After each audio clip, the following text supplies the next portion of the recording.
Hello everyone, welcome back to Texoma Classics. Today I wanted to talk to you about this 1972 Chevrolet C10 pickup truck.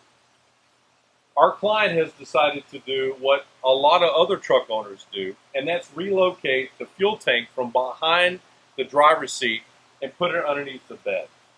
Once we get all the parts from LMC to be able to complete this conversion, we'll actually take the fuel tank filler neck and run it up and behind the actual cap behind this custom fuel door in the driver's side in the rear here behind what used to be just the actual light in the rear part of the truck.